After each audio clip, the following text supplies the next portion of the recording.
Hey, this is Brad with Yargmetal, and today I'm talking with Howard Johnson. He is a world-renowned rock journalist.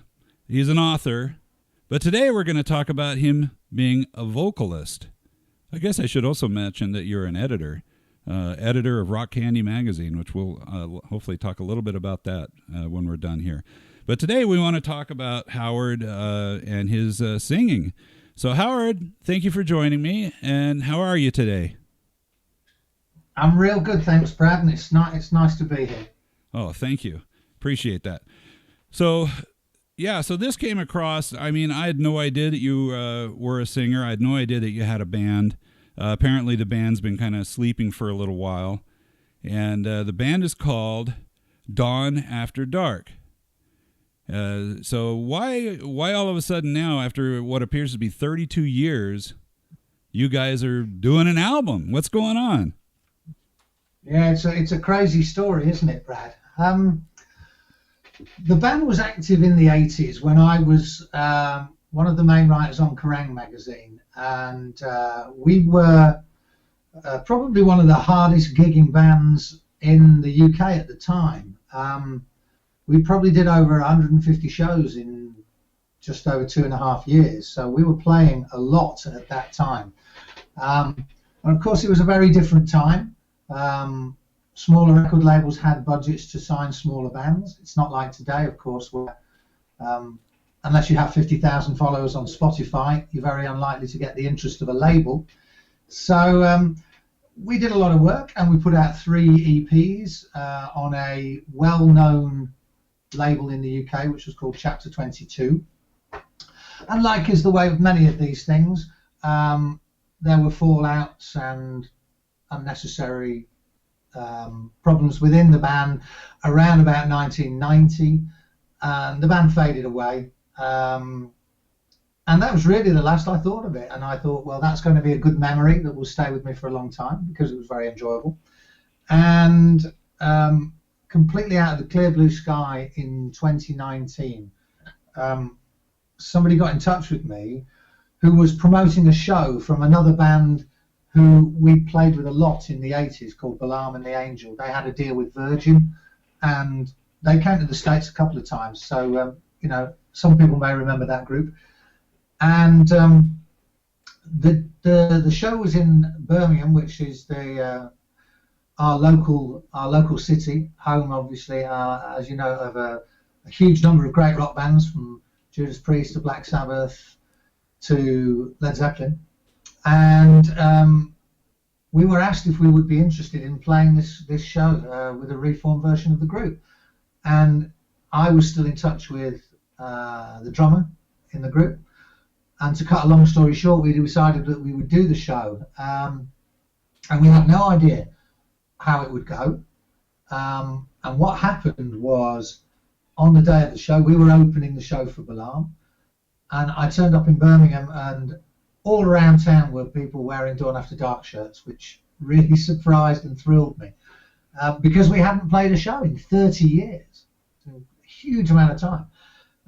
But the old fans were still there, and they turned out, and we played the show, and it was a fantastic experience. Everybody thought the band sounded better than ever. And out of that, we decided that really we thought there was unfinished business, because we never recorded an album, and of course the sounds of records in those days weren't the quality that you can produce now.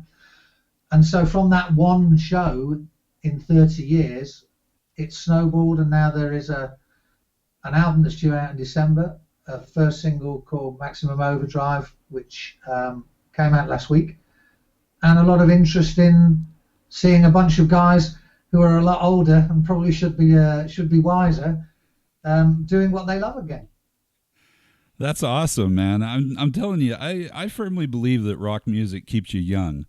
Now, you said just the drummer. Are the other guys new guys to the band, or some of them from the original band? Yeah, it's actually me and Tony Henderson, who is the original drummer of the band. We did try extremely hard to contact the 3 other band members. One, the guitar player, George Craig, was just untraceable. Wow. And Tony is like a bloodhound when he gets the idea of trying to find someone. And even he couldn't locate him. He was reduced to finding a phone book and looking up all the G. Craigs he could find in the phone book and phoning and asking if it was him, and still he was unsuccessful. So George couldn't be located. Dave Askey, who was the original bass player, very sadly died in 2008. So obviously there was no possibility of Dave being involved. And the other guitar player, Rich Bardsley, we managed to locate him. We had some meetings, and he just didn't feel able to commit to it to the extent that we felt would be needed to do the band at the level we wanted to. So Rich gracefully bowed out. Yeah. So it is 3 new players. Obviously, we're a lot older and wiser than we were back in the 80s, and I think that, like you say, rock music keeps people young, but it also means that there's a 30 years of experience of playing within the group now, and I know that you've heard the song, and I think it shows that the level of musicianship and the style in which we play is now highly proficient, and we sound like a band that's not been away. Yeah, let's talk about that song, Maximum Overdrive. Now, from the press release, it looks like this song has a bit of a history. Was this previously recorded by you guys, or tell me the story of the song?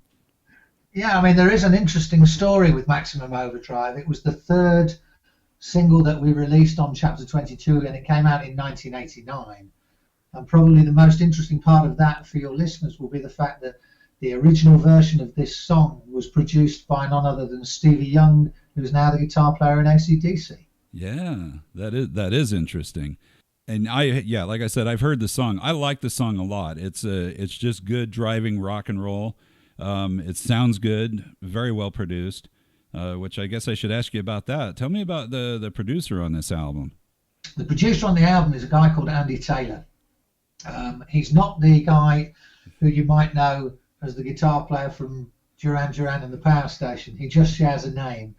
But Andy has worked with Tony on numerous projects over the years, and we were just thrilled to be able to get the chance to work with him, because I think he's one of the most talented producers out there. And for a band that was obviously working to a budget, we managed to produce a recording that I think is comparable with some of the best work that's out there. And for 5 days of work, we're extremely proud of what we did. Yeah, like I said, it sounds really good. It does not sound like something somebody did in their basement. It's a top quality. The song's good, and the recording is good, and we're going to be playing the heck out of it, by the way. So that's nice. Yeah. So other than Yargmetal, where can people actually listen to this song and get their free download? Well, as you just mentioned there, we wanted to really celebrate the return of music after everything that we've gone through over the last 2 years with COVID. And so we decided that what we would do would be to just give away this song to anybody who wanted a download of it. And they can do that by going to our website, which is www.thedawners.com, thedawners.com. Yeah. And all you need to do is sign up for the Dawn After Dark mailing list, and by the glories of modern technology, we will ping you an MP3 of Maximum Overdrive by return. That's fantastic. And yeah, I'll put that up on the screen so people will know exactly where to go and get this song, which I think everybody should. Everybody, the whole reason we have this radio station, besides fun and because we love music, is because we want to promote new music. There's so much new music out there that people just don't even know about. And like you guys. So I'm hoping people will embrace this and will download the single. And then when the album comes out, that they'll actually get it. I assume it'll probably be available all the ways the kids get things, the streaming and whatnot, right? Yeah, but I mean, I'm a little bit old school, obviously, in that I'm still somebody who likes the smell of vinyl. CD might even be considered a little bit modern for me. So there's going to be a CD version of the album. There will also be a vinyl version of the album, and obviously one of the things that you mentioned there that's absolutely true is there is a lot of new music out there, but because of the way that streaming platforms work, there's very little opportunity for new bands to be able to earn off their efforts. And of course, like our band, most people do music for the love of it, and any money that's made goes straight back into the band. But of course, streaming is causes a very difficult problem for up and coming bands. So we hope that people will support the group by buying a physical copy. And as I say, there's going to be a CD version. There'll be a pre-order of the CD and the album version. And again, people can find that information from our website. The pre-order will happen around about the start of October, and obviously we would hope that people would support our endeavors. Yeah, that would be great. And again, we're going to be promoting it, and we will be buying the album, because that's another thing we do here at Yargmetal. We actually buy the music we play because, again, we feel it's important to support the artist, because even though we're all doing this for fun and for the love of the music, it's not realistic for everybody to do this for free, because it does cost money. I think that's probably something that, we're all guilty of somehow laying to one side and not thinking about. Obviously, I've now become poacher turned gamekeeper in some ways, from being a music journalist to now being a singer. But it's really apparent to me that it's a difficult process these days for small bands to be able to get their music out to people, get out on tour, play shows without the support of a major record company. And so you're absolutely right. It's a passion, it's a labour of love, and it costs us money to do what we do. But we hope that once we're out on the road, that obviously people support us by buying the CDs and buying the merchandise, and that they feel that the music, which at the end of the day is the most important thing, stands up on its own. We've tried very, very hard to make sure that our music sounds comparable with anything that's out there, and I think that that shows in the quality of the single. Yeah, and I'm going to challenge everybody that's listening to this to listen to Maximum Overdrive, and tell me if that doesn't get your foot tapping and your head bobbing, then I think something's wrong with you, and you need to start looking in the mirror there, because it rocks. And I'm 100% behind it. So I want to talk to you about being a singer. Were you a singer before a rock journalist, or did that come later? Which came first? No, the rock journalism very much came first, Brad. I started out, I had a very lucky break when I was just 16 years old. I'd been writing my own heavy metal fanzine while I was still at school. And I remember sending copies off to the music newspapers in the UK at the time that were the most important ones. There was one called Sounds, and there was one called the New Musical Express, and they were very big papers at the time. But they weren't really focused on heavy rock music, and that was my passion. And it just so happened that at the time I sent a copy of my fanzine to the editors of those newspapers, that one of them, Sounds, was being run by a company that was investigating the possibility of launching a heavy metal magazine. And that heavy metal magazine turned out to be Kerrang! And so by a very fortuitous set of circumstances, I landed on an editor's desk at exactly the right time. And so I was taken on to write for Kerrang! When I was just 17. So wow. That has to go down as one of the luckiest breaks in musical history. That's like a fantasy come true. I can't even imagine at 17 something like that happening. That's brilliant. That's great. So when you see the movie Almost Famous, yes, that just feels like my life when I watch it. It's bizarre. Now I got to go watch that movie again. That is a good movie. So yeah, but then how did you decide all of a sudden? I want to try singing, or do you play an instrument, or? I play very bad guitar, but not at any level to play in a band. That's for sure. I think what happened was the whole hair metal era became so huge in America at that time, and I was constantly being flown to the States to interview bands. And I think that while much of that music wasn't to my taste, I have perhaps a more traditional classic rock European taste. But what it did show me when I came to America in 83, 84, 85 was that there was so much passion in that country for rock music, because rock music in the UK, despite the fact that Kerrang became such an important and influential magazine, was always a minority sport. It was not mainstream. Rock music is not part of the fabric of people's lives in the way that it is in America. And I think being in America and seeing that acceptance and love for rock music in all its forms was probably the thing that motivated me most to want to do it. Wow. So you just grabbed a mic and just went for it, huh?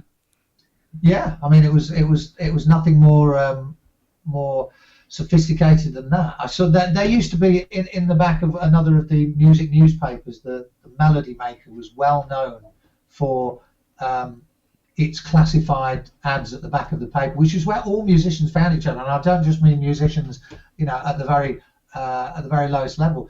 Major bands would advertise when they were looking for new players. It would be advertised in the Melody Maker, and it was well known as a marketplace for musicians of all kinds.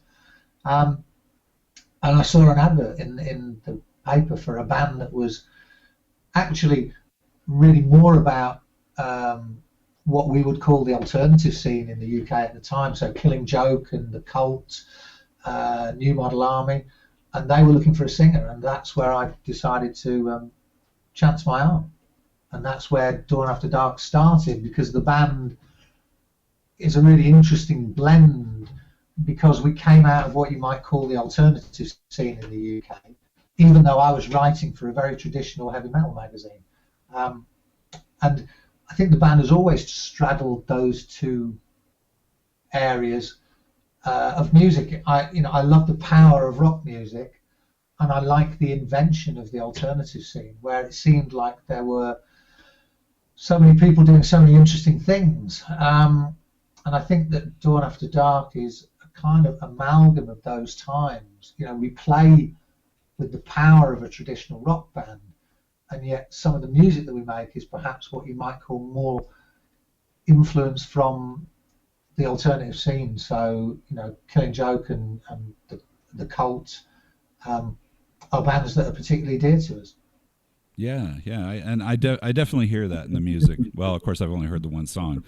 Well, tell me, who's the principal writer of your music?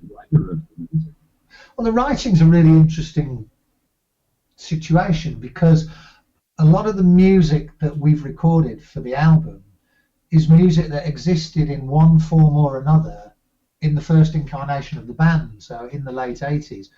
Now, we talk to our fans. We have a pretty lively fan base who are well engaged with us, and we spoke to them about what they particularly wanted from the album, and they were very adamant that they wanted to hear new recordings of the 3 singles that we did back in the 80s, so that was a given.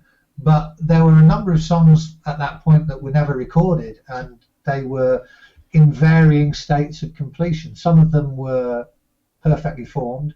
Some of them were songs that we played live, but with 30 years of hindsight, we went, there were perhaps areas that we could improve, certain bridges, certain verses that we felt could be improved.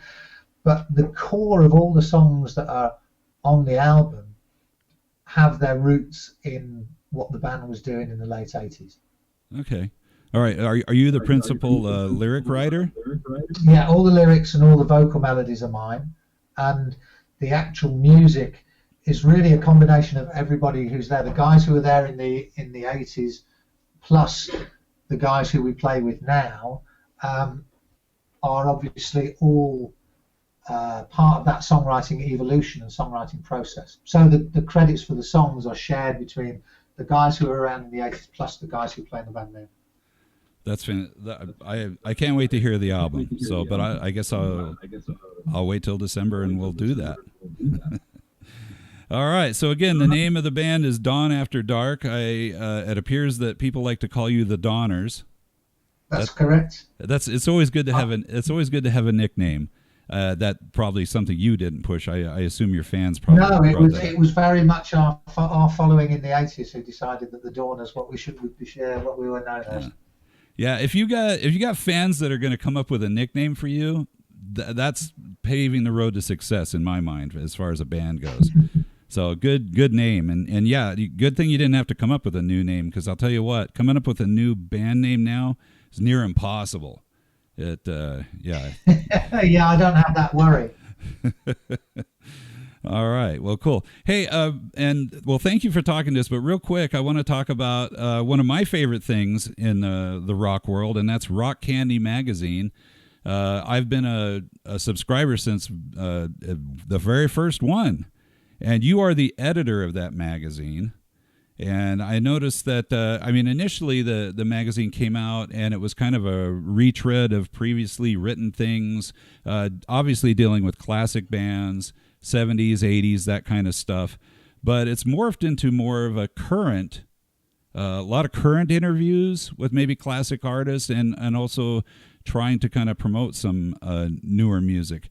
Tell us a little bit about the magazine so people might get interested in that.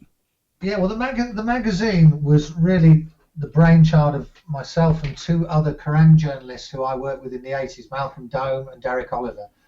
And the concept was very simple. We just felt that the magazines that were around were not paying enough attention to the bands that we felt were, the core acts of the Kerrang days. And it was about, in many ways, being unashamedly retro about the groups that we loved, but in also trying to update the way that we talked about those groups in a way that would be more fitting to people of our age. As you get older, you obviously want to have a little bit more depth to the articles and a bit more understanding of the realities of what it's like to be in a rock band. Of course, Kerrang was fantastic at showing its enthusiasm and love of music and the energy, but I think Rock Candy has retained all that love for the music, but brings to it a certain depth in how we talk to people now, the interviews that we run. And as you say, we talk to all the classic bands now, and we run interviews to 12, 15 pages, and we really go deep on, be it Styx or Judas Priest or Journey or AC/DC, all those classic Kerrang bands. And I think we treat them with respect for the music, but also a real desire to understand what the stories were behind those groups. And of course, you get those stories now because the guys who made those records and are still making music are much more open. They've spent a long time in the music industry, and they obviously have stories to tell. But what I particularly like about it is they're not towing the company line anymore. They're telling you a lot of truths about what their life was really like and what was really going on in those bands. And I think that level of understanding of bands is really refreshing to me. And because if I love a band, I want to go deep. Yeah. And I have to tell you, in the current edition, the one that has Styx on the cover, there's an article that you wrote, an interview with John Waite, and I'm pretty sure it's the first time I've ever heard him talk about really how he wrote Missing You. I mean, it's... Yeah, I mean, that's incredible when you think about it, isn't it? That, in all the years that John has been around, that he wouldn't have been asked to describe, the detail of how that song came together, because it's such an important song. And I guess that is one of the unique things about Rock Candy, is because the three of us were there in the 80s. We were, boots on the ground, going on the road with those people, getting to know those people as individuals. I think it affords us a certain level of complicity, I suppose is the word you'd use. When you talk to people now, when you interview them now, you get much more of a sense that they are telling you a much deeper tale than they might were you somebody who they didn't know, who hadn't been there first time around. who hadn't already kind of earned their stripes, I suppose.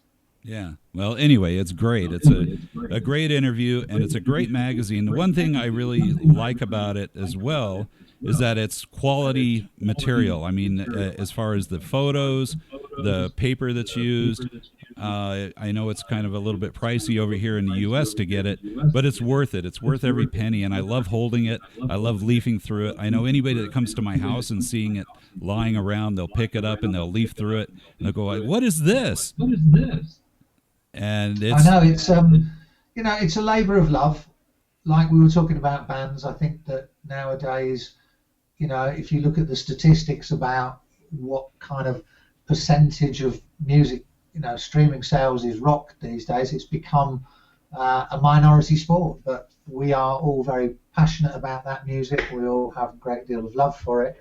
And I think that comes across in the pages of the magazine. And the fact that we still produce a physical magazine is, again, a statement about, where our heads are at. That we are very attached to that 80s era, and just want to enjoy some of the things that we enjoyed at the time. Holding something in your hand was a real thrill, and I think it would be a shame if that wasn't the case still today. It brings with it a lot of problems, because obviously you have all kinds of issues of distribution, where if it were a digital only magazine, you'd press a button and it would be in the inboxes of everybody who was subscribing. So it takes some dedication to keep the flame for print alive.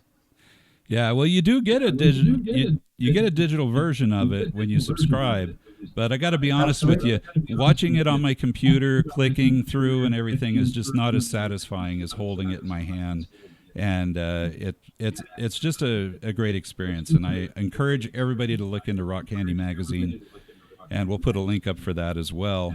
So, Howard, thank you so much for talking to us today. Hopefully we'll get to talk again and talk more about your experiences visiting with bands and other interviews. And I'll one more time, Maximum Overdrive. We're going to share the video on our Facebook, so people who follow us on Facebook can easily just click on it and watch the video there. And yes, there is a video. And then we'll also put the links for your website and how you can get the song. And of course, we're going to be playing the song, and we're going to be playing it a lot. And when the album comes out, we'll hopefully be playing a lot of that as well. So thank you, Howard. Well, I really appreciate it, Brad. It's been lovely talking to you.